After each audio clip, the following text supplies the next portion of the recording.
కీర్తనల గ్రంథము 130వ కీర్తనను ఈ దినంలో మనము ధ్యానం చేసుకుందాం. 1 నుండి 8 వచనాలు ఇందులో మనము చూస్తూ ఉన్నాం. ఈ కీర్తన కూడా యాత్రా కీర్తనగా మనము చూస్తూ ఉన్నాము. ఈ యొక్క 1 నుండి 8 వచనాలు ఒకసారి మనము ధ్యానము చేసుకుందాం, చదువుకుందాం. యెహోవా అగాధ స్థలములలో నుండి నేను నీకు మొరపెట్టుచున్నాను. ప్రభువా నా ప్రార్థన ఆలకింపుము. నీ చెవియొగ్గి నా అర్థధ్వని వినుము. యెహోవా నీవు దోషములను కనిపెట్టి చూచిన ఎడల ప్రభువా ఎవడు నిలవగలడు? అయినను జనులు నీ యందు భయభక్తులు నిలుపునట్లు నీ యొద్ద క్షమాపణ దొరుకును. యెహోవా కొరకు నేను కనిపెట్టుకొనుచున్నాను. నా ప్రాణము ఆయన కొరకు కనిపెట్టుకొనుచున్నది. ఆయన మాట మీద నేను ఆశ పెట్టుకొని ఉన్నాను. కావలి వారు ఉదయము కొరకు కనిపెట్టుట కంటే ఎక్కువగా నా ప్రాణము ప్రభువు కొరకు కనిపెట్టుచున్నది. కావలి వారు ఉదయము కొరకు కనిపెట్టుట కంటే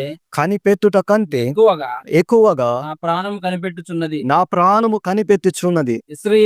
ఇశ్రాయేలు యెహోవా మీద ఆశ పెట్టుకొను. యెహోవా యొద్ద కృప దొరుకును. ఆయన యొద్ద సంపూర్ణ విమోచన దొరుకును. ఇశ్రాయేలీయుల దోషములన్నిటి నుండి ఆయన వారిని విమోచించును. దేవుని 30వ కీర్తనలో, ఈ యొక్క యాత్రా కీర్తనలో భక్తుడు మాట్లాడుతున్న మొదటి 2 వచనాలు ఒకసారి మనం చదివినట్లయితే, మరొకసారి యెహోవా అగాధ స్థలములో నుండి నేను నీకు మొరపెట్టుచున్నాను. ప్రభువా నా ప్రార్థన ఆలకింపుము. నీ చెవియొగ్గి నా ఆర్తధ్వని వినుము. దేవునికి స్తోత్రం. ఇక్కడ ఒక వ్యక్తి ప్రార్థన చేస్తూ ఉన్నాడు. ఎవరికి ప్రార్థన చేస్తున్నాడు అంటే, ముందుగానే అక్కడ వ్రాయబడి ఉంది. ఎవరికి ప్రార్థన చేస్తుండు? యెహోవా అయిన దేవుడికి, తండ్రి అయిన దేవుడికి ఆయన ప్రార్థన చేస్తూ ఉన్నాడు. ఎలాంటి స్థితిలో ఆయన ప్రార్థన చేస్తున్నాడు అని మనం చూస్తున్నట్లయితే, ఆయన మాట్లాడుతున్నాడు అగాధ స్థలములో నుండి. అంటే అగాధం అనగా చీకటి దేనికి సాదృశ్యంగా కనబడుతుంది అంటే, మనకి శ్రమలకు మనకు సాదృశ్యంగా కనబడుతుంది. ఇబ్బందులకి మనకు సాదృశ్యంగా, దుఃఖానికి సాదృశ్యంగా మనకు ఈ యొక్క అగాధము అనేది మనకు కనబడుతూ ఉంది. ఈ యొక్క భక్తుడు చూడండి, తండ్రి అయిన దేవునికి ఏ యొక్క స్థితిలో ఆయన ప్రార్థన చేస్తున్నాడంటే, అగాధ స్థలములో నుండి, అంటే సమస్యల్లో, బాధల్లో, వేదనతో ఆయన ఏం చేస్తున్నాడంటే, అటువంటి స్థితిలో ఉండి ఆయన దేవునికి ప్రార్థన చేస్తున్నాడు. ఏ రీతిగా ప్రార్థన చేస్తున్నాడంటే, నేను నీకు మొరపెట్టుచున్నాను అంటున్నాడు. మొరపెట్టడం అంటే, ప్రేమని దేవుని బిడ్డలారా, ఏడవడం అన్నమాట. కన్నీళ్ళు ఎప్పుడు వస్తాయి ఒక మనిషికి అంటే, గుండెలో చెప్పలేని బాధ వచ్చినప్పుడు, మనము భరించలేని బాధ వచ్చినప్పుడు కళ్ళలో నుండి నీళ్లు వస్తాయి. అంతేగాని ఎవరికి ఉత్తిగా కళ్ళలో నీళ్లు రావు. ఇక్కడ చూడండి, ఆయన అంటున్నాడు నేను మొరపెడుతా, అంటే నేను ఏడుస్తున్నాను అంటున్నాడు.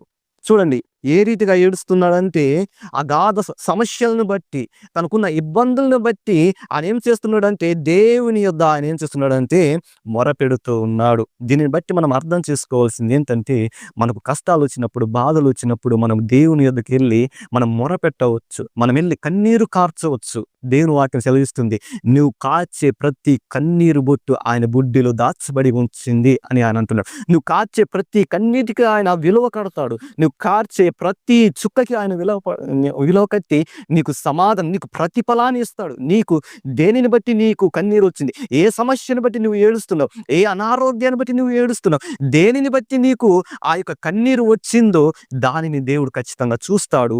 నీ కన్నీటికి ఆయన విలువ కట్టి దానికి ప్రతిఫలాన్ని ఆయన దయచేస్తాడు. జ్ఞాపకం చేసుకుందాం. ఈ దినమున మనకు కష్టాలు వచ్చినప్పుడు, బాధలు వచ్చినప్పుడు, శ్రమలు వచ్చినప్పుడు చాలా మంది మొదట దేవుణ్ణి ఆశ్రయించరు. దేవుని వైపు చూడరు గాని వారికి సంబంధించిన వారి యొద్దకు వెళ్ళి ఎంతగానో ఏడుస్తారు. ఎంతగానో నాకు ఈ కష్టం వచ్చింది, నాకు ఈ దుఃఖం వచ్చిందని తల్లిదండ్రుల యొద్దకి, అన్నదమ్ముల యొద్దకి, అక్క చెల్లెల యొద్దకి, బంధువులైన వారి యొద్దకు వెళ్ళి కన్నీరు కారుస్తూ ఏడుస్తారు. కానీ దేవుని యొద్దకు వెళ్ళి కష్టాలు వచ్చినప్పుడు, ఇబ్బందులు వచ్చినప్పుడు దేవుని ఆశ్రయించి ఆయన యొద్ద మొరపెట్టేవారు చాలా బహు తక్కువ మందిగా ఉంటారు. ఇక్కడ చూడండి, ఈ యొక్క భక్తుడు మనుషులని ఆశ్రయించట్లేదు, మనుషుల వైపు చూడట్లేదు, మనుషుల సహాయం కొరకు వెళ్ళట్లేదు. దేవుని వాక్యం సెలవిస్తుంది, మనుషుల సహాయము వ్యర్థము అంట. కొంతమంది చేయొచ్చు, చేయకపోవచ్చు, కానీ దేవుడు అంటుండు, నేను నమ్మదగిన వాడిని, నేను సహాయం చేయగలిగిన వాడిని, నా యొద్దకు వచ్చిన వారికి నేను ఖచ్చితంగా సహాయం చేస్తానంటూ ఉన్నాడు. నిజంగా యేసుక్రీస్తు ప్రభువారు భూమి మీదకు ఉన్నప్పుడు ఆయన 33.5 సంవత్సరాలు ఈ భూమి మీద ఆయన సజీవుడుగా ఉన్నప్పుడు అనేక మంది కష్టాల్లో ఆయన యొద్దకు వచ్చారు. ఎటువంటి కష్టాల్లో ఆయన యొద్దకు వెళ్ళారు అంటే కన్నీరు కారుస్తూ, కొంతమంది ఏమో నాకు కళ్ళు లేవని కన్నీరు కారుస్తూ వెళ్ళారు. కొంతమంది నాకు పక్షవాతం ఉంది, నాకు కుష్టు రోగం ఉంది అని కొంతమంది వెళ్ళారు.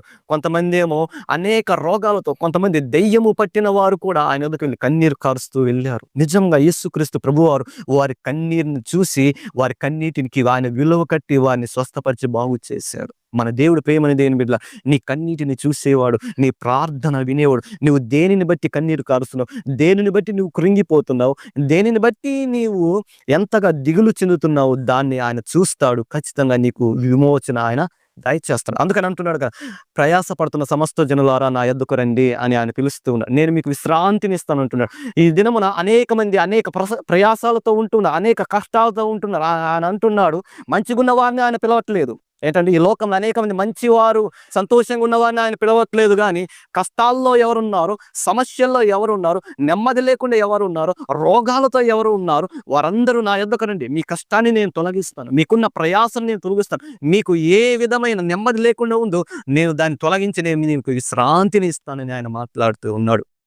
ఈ దినమున మన జీవితంలో మనకి నెమ్మది, సమాధానం కావాలంటే అది కేవలం దేవుని యొద్దనే ఉన్నది. ఆయన అంటున్నాడు, నేను నీకు విశ్రాంతిని ఇస్తాను, నేను నెమ్మదిని ఇస్తాను అంటూ ఉన్నాడు. ఈ దినమున మనకు వచ్చిన కష్టాన్ని బట్టి, రోగాన్ని బట్టి, ఇబ్బందిని బట్టి మనం మనుషులను ఆశ్రయించి వారి ఎదుట కన్నీరు కార్చట కంటే దేవుని పాదముల యొద్ద మనం కన్నీరు కార్చితే ఖచ్చితంగా దేవుడు మనకు సమాధానము అనుగ్రహిస్తాడు. ప్రేమని దేవుని బిడ్డలారా, ఈ భక్తుడు అంట చూడండి, తనకు వచ్చిన కష్టాన్ని బట్టి ఆయన ఏం చేస్తున్నాడు, దేవుని దగ్గర వెళ్ళి మొరపెడుతున్నాడు, దేవుని దగ్గర ఏడుస్తున్నాడు, మనుషుల దగ్గర ఏడవట్లేదు.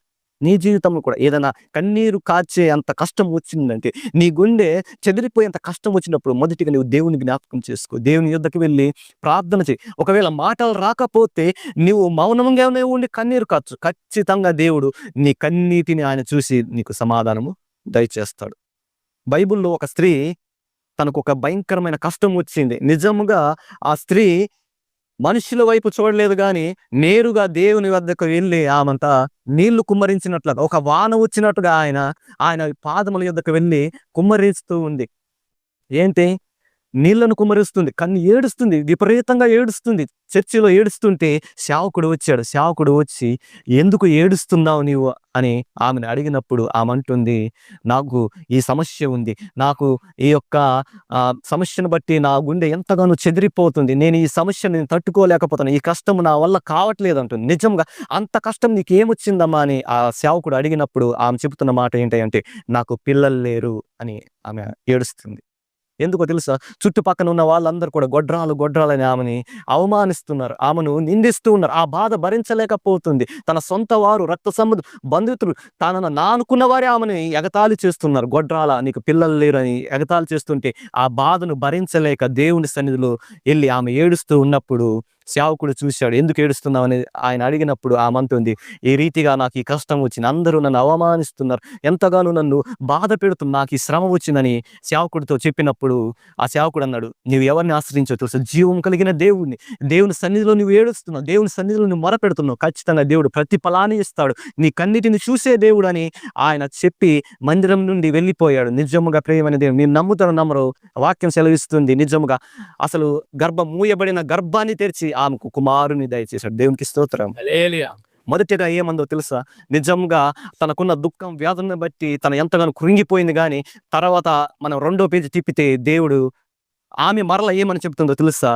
నా యొక్క కన్నీటిని దేవుడు నాట్యముగా మార్చాడు అని. నిజంగా ప్రియమైన దేవుడు, మన దేవుడు మనకున్న కష్టాలను తొలగించే దేవుడు, మన కన్నీళ్లను దూరం చేసే దేవుడు, మన కష్టాలను దూరం చేసే దేవుడు. మనం ఎప్పుడయ్యా అంటే మనము ఆయనకు మొరపెట్టినప్పుడు, విశ్వాసంతో ప్రార్థన చేసినప్పుడు, ఆయనను ఆశ్రయించినప్పుడు, ఆయన పాద సన్నిధిలో నువ్వు గోజాడితే ఖచ్చితంగా నీకున్న ప్రతి సమస్యను ఆయన తొలగిస్తాడు. నీకున్న ప్రతి ఇబ్బందిని ఆయన తొలగిస్తాడు. నువ్వు విశ్వాసంతో మొరపెట్టాలి.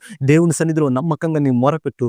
ఖచ్చితంగా ఆయన అంటున్నాడు, నాకు అసాధ్యమైనది ఏది కూడా లేదు అంటూ ఉన్నాడు. మనుషులుగా కొంతమంది మేము సహాయం చేయలేం, మా వల్ల కాదు అంటారు, కానీ దేవునికి అసాధ్యమనేది ఏది కూడా లేదు. ఆయనకు సమస్తము సాధ్యమే. నీ కష్టం ఏదైనా సరే దేవుని సన్నిధికి వెళ్ళి ఆయన పాదముల యొద్ద మొరపెట్టు. ఖచ్చితంగా ఆయన నీకు సమాధానం దయచేస్తాడు. నీ కన్నీటిని తుడిచి నీకు నీ జీవితంలో గొప్ప నెమ్మదిని ఆయన దయచేస్తాడు. దేవునికి స్తోత్రం. భక్తుడు అంటున్నాడు, నేను శ్రమలో నేను దేవునికి మొర పెడుతున్నాను అంటాడు. కష్టాల్లో నేను దేవునికి మొర పెడుతున్నాను అంటున్నాడు. కాబట్టి మనము నేర్చుకోవాల్సింది ఏంటంటే, మన కష్టాలు వచ్చినప్పుడు, సమస్యలు వచ్చినప్పుడు మనం ఎవరిని ఆశ్రయించాలంటే దేవుణ్ణి ఆశ్రయించాలి. ఆయన ఆశ్రయించి ఆయనకి ప్రార్థన చేస్తే ఖచ్చితంగా ఆయన ఏం చేస్తాడో తెలుసా, మనకు సహాయము దయచేస్తాడు. పరిశుద్ధ గ్రంథంలో అనేక మంది నిజముగా అనేక కష్టాలు వచ్చినప్పుడు వారు మనుషులను చూడలేదు, కానీ దేవుని వైపు చూసినప్పుడు దేవుడు వారికి సహాయం దయచేశాడు. కొంతమంది అయితే సింహాల గుహలో తోయబడినప్పుడు అప్పుడు ప్రార్థన చేశారు. కొంతమంది అగ్నిగుండంలో పడేసినప్పుడు ప్రార్థన చేశారు. కొంతమంది నిజంగా ఎర్ర సముద్రం ఎదురొచ్చినప్పుడు ప్రార్థన చేశారు. అనేకమైన కష్టాల్లో మొరపెట్టినప్పుడు వారి కష్టాల్లో నుండి దేవుడు వారి కన్నీటిని తుడిచి వారికి దేవుడు నిజం గొప్ప సమాధానం ఇచ్చాడు. ఏదైనా మన జీవితంలో కూడా ఆయన ఖచ్చితంగా సహాయం చేస్తాడు. ఖచ్చితంగా ఆయన మనకు కూడా ఆ రోజుల్లో వారికి ఏ రీతిగా ఆయన విడిపించాడు, వారి కన్నీటిని తుడిచాడు, ఇది మన కన్నీటిని కూడా తుడిచి ఆయన మనకు సహాయం దయచేస్తాడు. మనం చేయవలసింది ఏంటంటే ఆయన ఆశ్రయించి ఆయన పాద సన్నిధిలో మనం మొరపెట్టినప్పుడే ఆయన మనకు సహాయము దయచేస్తాడు. దేవునికి స్తోత్రం. మొదటి మాట, దేవుణ్ణి మనం ఏం చేయాలంటే మన కష్టాలు ఇబ్బందులు వచ్చినప్పుడు ఆయనకి మొరపెట్టాలి.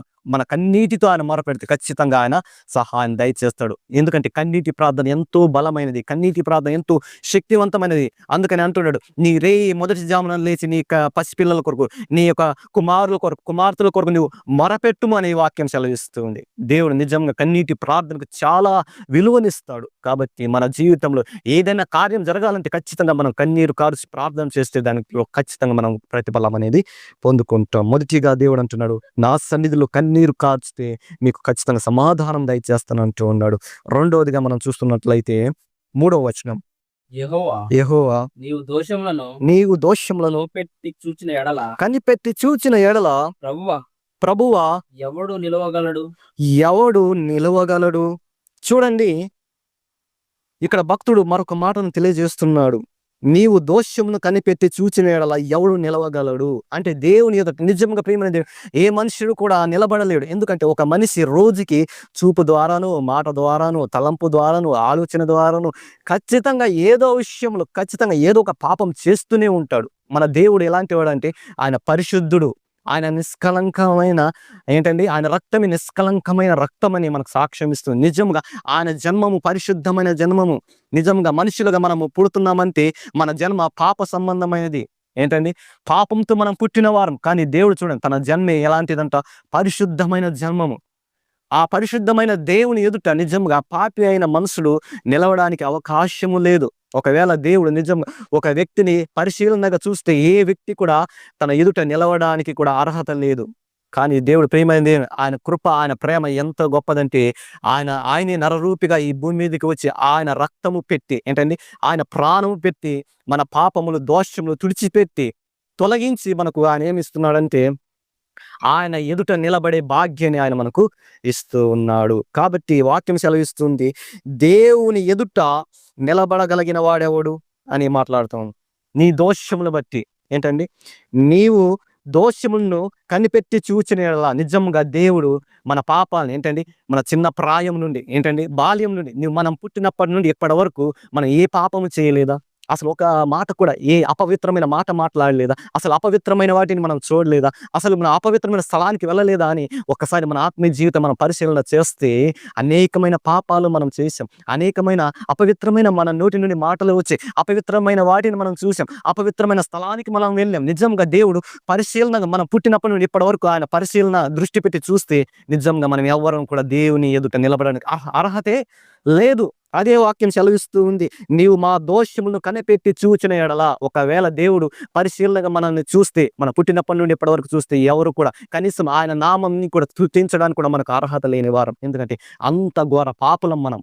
కానీ ఈ దినమున దేవుడు ఆయన సన్నిధిలో నిలబడి ఆయన నామమును ఆరాధించే భాగ్యాన్ని ఇచ్చాడంటే కారణం అది ఏంటంటే దేవుని కృప. ఆయన నీ కొరకు నా కొరకు ప్రాణం పెట్టి మన పాపము దోషముల నిమిత్తం ఆయన పాపం పెట్టి తన రక్తాన్ని చిందించాడు కాబట్టి ఈ దినమున మనము ఆయనని స్తుతించగలుగుతున్నాం, ఆయన ఆ యొక్క అర్హత మనం పొందుకోగలిగాం. కాబట్టి ప్రేమని దేవుని బిడ్డలు, నిజంగా దేవుడు ఎంత గొప్పవాడు, ఎంత ప్రేమ కలిగిన వాడు ఒకసారి ఆలోచన చేయండి. పాపులమైన మనల్ని మనం ప్రేమిస్తూ ఉన్నాడు. ఒకసారి మీకు జ్ఞాపకం చేసుకోండి, చెడ్డవారిని ఎవరైనా ప్రేమిస్తారా? ఏంటండి, నువ్వైనా ప్రేమిస్తావు చెడ్డవారిని? ఒక వ్యక్తి చెడ్డవాడని నీకు తెలుసు, వాడి గుణం మంచిది కాదు, వాడి మనసు మంచిది కాదు, నువ్వు ప్రేమిస్తావా? వాడితో స్నేహం చేస్తావా అంటే చేయవు, ఎందుకంటే వాడు మంచివాడు కాదు. కానీ ప్రేమని దేవుని, మనం ఎలాంటి వారమో దేవునికి తెలుసు. మనం ఎటువంటి దోషాలు చేసాం, ఎటువంటి పాపాలు చేసాం, ఎంతగా దేవునికి వ్యతిరేకంగా నడిచామో దేవునికి తెలుసు. అయినా కూడా దేవుడు ప్రేమని దేవుని బిడ్డలారా, నీ పాపం నిమిత్తం ఆయన ప్రాణం పెట్టాడు. నిజంగా పాపి అయిన నీ కొరకు నా కొరకు ఆయన ప్రాణం పెట్టాడు. నన్ను ఆయన ప్రేమిస్తూ ఉన్నాడు. ఏంటండి, మనం ఏం పరిశుద్ధమని కాదు, మనం ఏదో గొప్పవారమని కాదు, మనం ప్రేమని దేవుని బిడ్డలారా, నిజముగా దేవుడు ఏ యోగ్యత లేని మనల్ని ప్రేమిస్తూ ఉన్నాడు. ఆయన ప్రేమ చేత మనల్ని నిజముగా ఆయన మనకు దినదినం ఆయుష్ను ఇస్తూ ఉన్నాడు. కాబట్టి దేవుని ప్రేమను మనం నిరార్థకం చేయవద్దు. నిజముగా దేవుడు ఒకసారి మన దోషాలు, మన పాపముని జ్ఞాపకం చేసుకుంటే భయంకరమైన శిక్షను మనం పొందుకుంటాం. కానీ దేవుడు వీటిని కూడా జ్ఞాపకం చేసుకోవట్లేదు, మన పాపాలని జ్ఞాపకం చేసుకోవట్లేదు, మన దోషాన్ని జ్ఞాపకం చేసుకోలేదు. కాబట్టి ఇదేమన్నా మనం ఏం చేయగలుగుతున్నాం అంటే దేవుని ఎదుట మనము నిలబడగలుగుతూ ఉన్నాం. కాబట్టి ప్రేమని దేవుని బిడ్డలారా, జ్ఞాపకం చేసుకుందాం, మన దేవుడు ఆయన ఎదుట మనం నిలబెడుతున్నాడంటే, ఈ దిన మనం నువ్వు దేవుని ఎదుట నిలబడుతున్నావంటే, ఆయన నామను స్తుతించగలుగుతున్నామంటే అది దేవుని కృపే అని మనము జ్ఞాపకము చేసుకోవాలి. 4వ వచనం, అయినను జనులు నీ యందు భయభక్తులు నిలుపునట్లు నీ యొద్ద క్షమాపణ దొరుకును. చూడండి, పైన ఏమన్నాడంటే, నీవు దోషమును కనిపెట్టి చూచిన ఎడల ప్రభువా ఎవడు నిలవగలడు అని మాట్లాడి, ఒకవేళ అయినను మేము దోషులమైనా, మేము పాపులమైనా, మేము ఎటువంటి ఘోర స్థితిలో ఉన్నా కూడా నీ యందు భయభక్తులు నిలుపునట్లు నీ యొద్ద క్షమాపణ. నువ్వు ఎప్పుడైతే నీ దోషములు, పాపాలు ఎప్పుడైతే నువ్వు క్షమించబడతాయి అంటే, నువ్వు ఆయన యందు భయభక్తులు కలిగి ఉన్నప్పుడే నీకు పాప క్షమాపణ దొరుకుతుంది అని వాక్యం సెలవిస్తూ ఉంది. చూడండి ప్రేమని దేవుని బిడ్డలారా, నిజముగా మనం అనేకమైన పాపాలు మనం చేస్తూ ఉంటాం. నిజంగా తెలిసి తెలియక చేస్తూ ఉంటాం. అనేక మంది కూడా నిజంగా మారు మనసు పొంది కూడా వారు మరలా పడిపోతూ ఉంటారు. ప్రేమైన దేవుని బిడ్డలారా, మన పాపములకి మనకు క్షమాపణ దొరకాలంటే దేవుని వాక్యం ఆయన యందు భయభక్తులు కలిగి ఆయన మాటకు లోబడినప్పుడే క్షమాపణ అనేది దొరుకుతుంది. కాబట్టి నా జీవితంలో ఒకవేళ మారు మనసు పొంది మరలా పడిపోయేవేమో, రక్షణ పొందుకొని మరలా పాపం చేసే, రక్షణ పొందుకొని మరలా నువ్వు అపవిత్రమైన మాటలు మాట్లాడేమో, అపవిత్రమైన వాటిని చూసావేమో, లేక నువ్వు వెళ్ళకూడని స్థలానికి వెళ్ళేమో, మరలా తాగుడికి మళ్ళా నువ్వు బానిస అయిపోయేవేమో. దేవుడు మాట్లాడుతూ ఉన్నాడు, నీకు పాప క్షమాపణ కలగాలి అంటే నా యందు నువ్వు భయభక్తులు కలిగి ఉంటే ఖచ్చితంగా నీకు ఏం దొరుకుతుందంట? క్షమాపణ దొరుకుతుంది అని ఆయన మాట్లాడుతూ ఉన్నాడు. కాబట్టి ఈ దినమున నిజంగా క్షమించే గుణం దేవునికి ఉంది. క్షమాపణ దొరుకుతుంది కదా అని మనం పదే మనం పాపం చేయడానికి వీలు లేదు. ప్రేమని దేవుని బిడ్డలారా, ఈ దినమున మనమందరం ఎలా ఉండాలంటే పరిశుద్ధంగా ఉండాలని దేవుడు ఆశపడుతూ ఉన్నాడు. దేవుని యొద్ద క్షమాపణ మనం పొందుకునే వారిగా ఉండాలి. ఆయన క్షమించడానికి సిద్ధముగా ఉన్నాడు. కాబట్టి మనం మొదటిగా మనం చేయవలసింది ఏంటంటే ఆయన యందు భయభక్తులు కలిగి ఉండాలి. భయభక్తులు కలిగి ఉన్నప్పుడే క్షమాపణ దొరుకుతుంది. నిజంగా పరిశుద్ధ గ్రంథంలో ఒక స్త్రీ ఉంది, పాపాత్మురాలైన స్త్రీ ఉంది. నిజంగా తన పాపాలన్నీ కూడా కొట్టివేయబడ్డట్టుగా మనం చూస్తూ ఉన్నాం. ఎందు నిమిత్తం అంటే ఆమె దేవుని యందు భయభక్తులు నిలిపి దేవుణ్ణి ఆశ్రయించి నిజముగా కన్నీటితో తన తల వెంట్రుకతో దేవుణ్ణి తుడిచింది. ఆమె యొక్క భక్తిని దేవుడు చూశాడు, తనకున్న భయాన్ని దేవుడు చూశాడు. దేవుడు అంటే తనకున్న ప్రేమను చూసి విస్తారమైన పాపాలను దేవుడు క్షమించాడు. ఈ దినమున నా పాపము కూడా నిజంగా ఎక్కడైనా ఏ కోసలోనైనా మన శరీరంలో పాప మాలిన్యం ఉంటే అది తొలగించబడాలంటే ఖచ్చితంగా మనం ఏం చేయాలంటే భయభక్తులు కలిగి ఉన్నప్పుడే మన పాపాలు క్షమించబడతాయి. భయభక్తులు కలిగి ఉన్నప్పుడే మన అపరాధములు కొట్టివేయబడతాయి. భయభక్తులు కలిగి ఉన్నప్పుడే మన దోషాలు కొట్టివేయబడతాయి అని దేవుని యొక్క లేఖనము సెలవిస్తూ ఉంది. దేవునికి స్తోత్రం. 5వ వచనం, యెహోవా కొరకు నేను కనిపెట్టుకొనుచున్నాను, నా ప్రాణము ఆయన కొరకు కనిపెట్టుకొనుచున్నది, ఆయన మాట మీద నేను ఆశ పెట్టుకొని ఉన్నాను. మరొక మాటను చూస్తున్నట్లయితే ఈయన ప్రియమైన దేవుని బిడ్డలారా, ఈయన దేవుని కొరకు కనిపెడుతున్నాడు. ఆయన ప్రాణము ఏంటండి, నా ప్రాణం ఆయన కొరకు కనిపెడుతూ ఉన్నది. ఆయన మాట మీద నేను ఆశ పెట్టుకుని ఉన్నా. ఆయన మాట అంటే వాక్యం.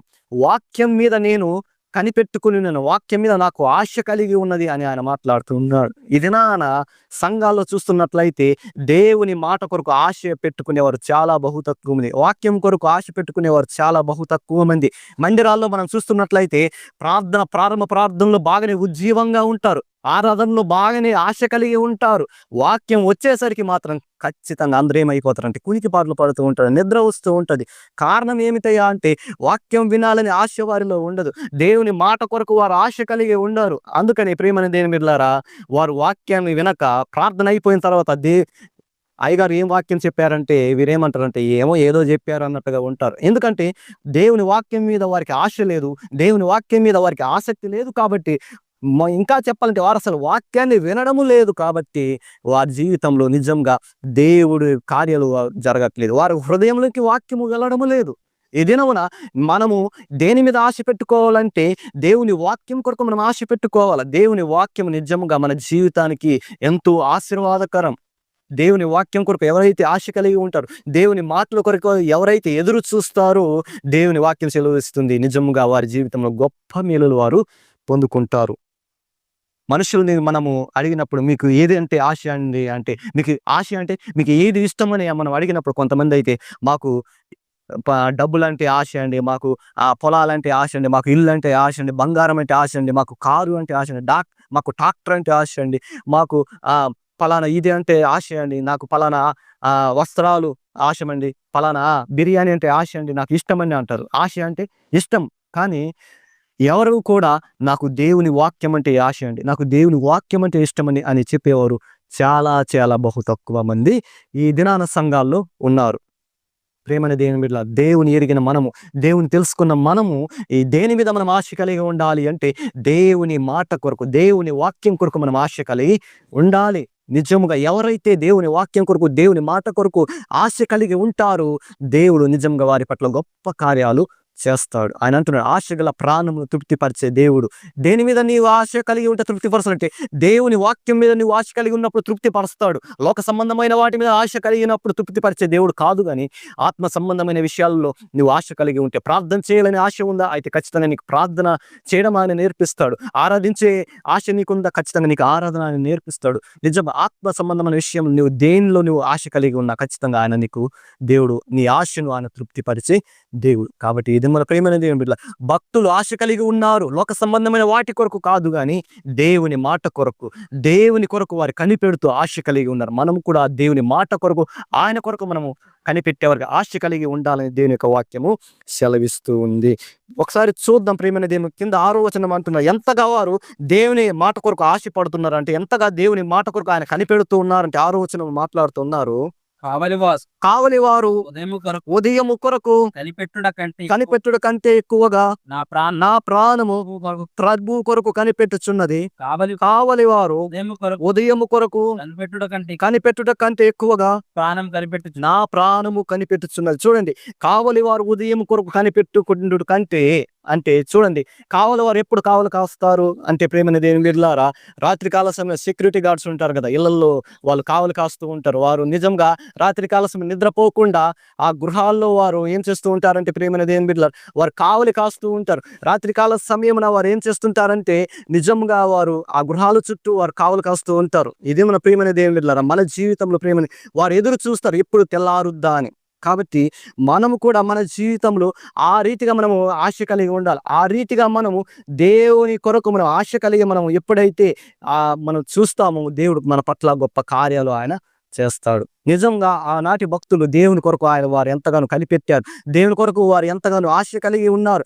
ఈ దినాన అలా ఆశ కలిగిన వారు, దేవుని మాట కొరకు ఆశ కలిగిన వారు చాలా బహు తక్కువ మందిగా క్రైస్తవులుగా మనకు కనబడుతూ ఉన్నారు. కాబట్టి లోక సంబంధమైన వాటి కొరకు నువ్వు ఆశ కలిగి ఉండవద్దు, కానీ దేవుని కొరకు నువ్వు ఆశ కలిగిన దానిగా నువ్వు ఉండాలి. దేవుని మాట కొరకు నువ్వు ఆశ కలిగిన దానిగా నువ్వు ఉండాలి. కాబట్టి జ్ఞాపకం చేసుకుందాం, నీ ఆశ దేని వైపు ఉండాలంటే దేవుని వైపు ఉండాలి. అర్థమవుతుందా? పరిశుద్ధ గ్రంథంలో 3 ఆశలు ఉన్నాయంట. ఒకటంట శరీరాశ అంట, రెండోదంట నేత్రాశ అంట, మూడోదంట జీవపు డంబం అంట. ఈ శరీరాశ, నేత్రాశ, జీవపు డంబం ఈ 3 కూడా మనిషిని నాశనం చేస్తాయంట. దేవుడు అంటున్నాడు, నన్ను ఎరిగిన బిడ్డలు, నన్ను తెలుసుకున్న బిడ్డలు ఈ శరీరాశ, నేత్రాశ, జీవపు డంబానికి దూరముగా ఉండాలని పౌలు భక్తుడు, ఒక సేవకుడు మాట్లాడుతూ ఉన్నాడు. ఈ దినమున ఈ 3 ఆశలు మన మీద ఏలుబడి చేయడానికి వీల్లేదు, వాటి మీద మనం ఉండడానికి వీల్లేదు. కానీ మనం దేని మీద ఆశ కలిగి ఉండాలంటే దేవుని వాక్యం కొరకు, దేవుని మాట కొరకు మనం ఏం కలిగి ఉండాలా? ఆశ కలిగి ఉండాలా. వారు అదే రీతిగా మాట్లాడుతూ ఉన్నారు. మేము దేని కొరకు ఆశ కలిగి ఉన్నామంటే ఆయన మాట మీద మేము ఆశ పెట్టుకుని ఉన్నాము అని ఆయన మాట్లాడుతున్నారు. కాబట్టి మన ఆశ ఏమై ఉండాలా? దేని కొరకు మనం కనిపెట్టుకోవాలా? దేని కొరకు మనం ఎదురు చూడాలి అంటే దేవుని వాక్యం కొరకు మనం ఎదురు చూడాలి. ఈ దినం మన దేవుడు నాతో ఏం మాట్లాడతాడు? ఈ దినం సేవకుని ద్వారా నాతో ఏం మాట్లాడతాడు? ఏ మాట ఏ మాట ద్వారా నన్ను దర్శిస్తాడు అని మన దేవుని మాట కొరకు మనం ఆశ కలిగి ఉండాలి. దేవుని మాట కొరకు ఎదురు చూడాలి. వాక్యం సెలవిస్తుంది, యెహోవా కొరకు ఎదురు చూచువారు నూతన బలం పొందుదురు. నువ్వు దేవుని మాట కొరకు నువ్వు ఎదురు చూస్తే నూతన బలమును ఆయన ఇస్తాడు, నూతన శక్తిని ఆయన ఇస్తాడు. నువ్వు దేవుని మాట కొరకు నువ్వు ఆశ కలిగిన దానిగా వాడిగా నువ్వు ఉండాలి. హల్లెలూయా. చూడండి, అలా మనం ఆశ కలిగి ఉన్నట్లయితే మన జీవితంలో మనం పొందుకునే ఆశీర్వాదం ఏమిటంటే 7వ వచనంలో మాట్లాడుతూ ఉన్నారు, ఇశ్రాయేలు యెహోవా మీద ఆశ పెట్టుకుని. చూడండి, ఆశ పెట్టుకున్నట్లయితే ఏమిది మనకి దొరుకుతుంది అంటే కింద మాట్లాడుతూ ఉన్నాడు, యెహోవా యొద్ద కృప దొరుకును, ఆమెని యొద్ద సంపూర్ణ విమోచన దొరుకును. అర్థమవుతుందా? లోక సంబంధమైన మీద మనం ఆశ కలిగి ఉన్నట్లయితే, ధనము మీద, పొలాల మీద, ఏంటంటే వస్త్రాల మీద, దేని మీద నీవు ఆశ కలిగి ఉన్న వాటి ద్వారా నీకు ఏ ప్రయోజనం ఉండదు. కానీ దేవుని మాట కొరకు, దేవుని కొరకు నువ్వు ఎదురు చూసినట్లయితే, ఆయన మాట కొరకు ఆశ కలిగి ఉన్నట్లయితే దేవుడు అంటున్నాడు, మొదటిగా కృప దొరుకును అని ఆయన మాట్లాడుతున్నాడు. కృప దొరుకుతుందంట. ఈ కృప ప్రేమనేది మనకు సమాధానం ఇస్తుంది, ఈ కృప మనకి నెమ్మదినిస్తుంది, ఈ కృప మనకు సంతోషాన్ని ఇస్తుంది, ఈ కృప మనల్ని బలపరుస్తూ ఉంది. నిజంగా దేవుని కృప పొందుకునేవారు చాలా అదృష్టవంతులు. దేవుని కృప పొందుకున్న వారు చాలా దీవించబడిన వారు. ఈ దిన మన దేవుని కృప నీకు కావాలంటే నువ్వు ఆయన మాట కొరకు నువ్వు కనిపెట్టుకోవాలి, ఆయన మాట కొరకు నువ్వు ఆశ కలిగి ఉండాలి. అప్పుడే ఏం దొరుకుతుందంటే నీకు దేవుని కృప దొరుకుతుంది.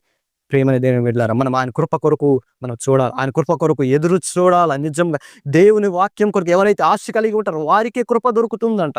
కాబట్టి ఆ కృప పొందుకునే వారిగా మనం ఉండాలంటే దేవుని మాట కొరకు మనం ఆశ కలిగి, ఆయన కొరకు మనం ఎదురు చూడాలి, కనిపెట్టాలి. అప్పుడే కృప దొరుకుతుంది. కింద మరొక మాట మాట్లాడుతూ ఉన్నారు, ఆయన యొక్క సంపూర్ణ విమోచన దొరుకును. విమోచన అంటే విడుదల దయచేస్తాను అంటున్నాడు. నీకు ఏ అయితే బంధకాలు ఉన్నాయో దాని నుండి విడిపిస్తానంటూ ఉన్నాడు. నీకున్న సమస్యల నుండి, నీకున్న ఇబ్బందుల నుండి, నీకున్న ప్రతి ఒక్క బలహీనతను విడిపిస్తానంటూ ఉన్నాడు. ఎప్పుడంటే నీవు ఆయన మాట కొరకు నువ్వు ఆశ కలిగి ఉన్నప్పుడు, ఆయన మాట కొరకు నువ్వు ఆశ ఎదురు చూసినప్పుడే నీకు విడుదల కలుగుతుంది, అప్పుడే నీకు కృప దొరుకుతుందని వాక్యం సెలవిస్తుంది.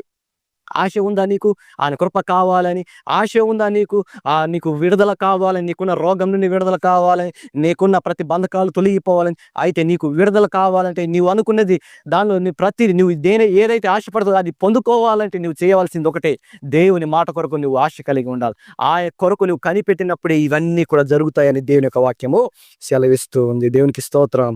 అంతేకాకుండా 8వ వచనం అంటున్నాడు, ఇశ్రాయేలు దోషములన్నిటి నుండి ఆయన వారిని విమోచించు, నీ పాపాలన్నిటిని కూడా ఆయన తొలగిస్తానంటున్నాడు. దోషం అనగా పాపము, నీ పాపాలన్నిటిని తొలగిస్తానంటూ ఉన్నాడు. చూడండి, ఆయన గొప్ప ఆశీర్వాదం ఇస్తానంటున్నాడు. ఎప్పుడంటే నువ్వు ఆయన మాట కొరకు నువ్వు ఆశ కలిగి ఉన్నప్పుడు మొదటిగా కృప దొరుకుతుంది అంటున్నాడు. రెండోదిగా నీకు విమోచన, విడుదల ఇస్తా, సంపూర్ణ విడుదల. మరలా నీకు ఇది రాదు. సంపూర్ణం అంటే నీకు పూర్తిగా అనమాట. నీకు మరలా ఇక ఆ బలహీనత రాదు, మరలా ఆ రోగం నిన్ను చూడదు, సంపూర్ణంగా ఇచ్చేస్తానని ఆయన మాట్లాడుతూ ఉన్నాడు. మూడవదిగా నీ పాపాన్ని తొలగిస్తానంటున్నాడు. ఎప్పుడే అంటే నువ్వు ఆయన మీద నువ్వు కనిపెట్టినప్పుడు, ఆయన కొరకు నువ్వు కనిపెట్టినప్పుడు, ఆయన మాట కొరకు నువ్వు ఆశ కలిగి ఉన్నప్పుడే. కాబట్టి ప్రేమైన దేవుని జ్ఞాపకం చేసుకుందాం. ఈ దినమున దేవుడు మన పట్ల గొప్ప కార్యాలు ఆయన చేయడానికి ఆయన ఆశ కలిగి ఉన్నాడు. ఈ దినమున దేవుడు మన పట్ల కార్యాలు జరిపించడానికి ఆయన సిద్ధముగా ఉన్నాడు.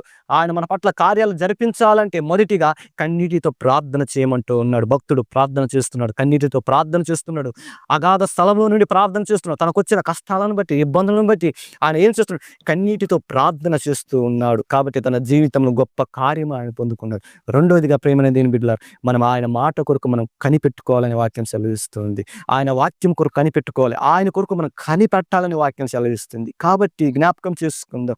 నీ జీవితంలో, నా జీవితంలో నిజంగా మనము కృప పొందుకోవాలంటే, మనము విమోచన పొందుకోవాలంటే, మనకున్న పాపాలు తొలగించబడాలంటే కన్నీటితో ప్రార్థన చేస్తూ ఆయన వాక్యం కొరకు మనం కనిపెట్టినట్లయితే, ఆయన కొరకు మనం ఎదురు చూసినట్లయితే దేవుడు మన పట్ల గొప్ప కార్యాలు ఆయన చేస్తానని ఆయన వాగ్దానం ఇస్తూ ఉంటున్నాడు. కాబట్టి మన జీవితంలో ఈ యొక్క మాటలను బట్టి మనం బలపరుచుకొని నిజంగా ప్రభువా ఇక నుండి నేను ఖచ్చితంగా కన్నీటితో ప్రార్థన చేస్తాను, నాకు వచ్చిన బాధను బట్టి అని మనం ఒక తీర్మానం తీసుకుందాం. ప్రభువా ఇక నుండి ప్రభువా నీ మాట కొరకు నేను ఎదురు చూస్తాను.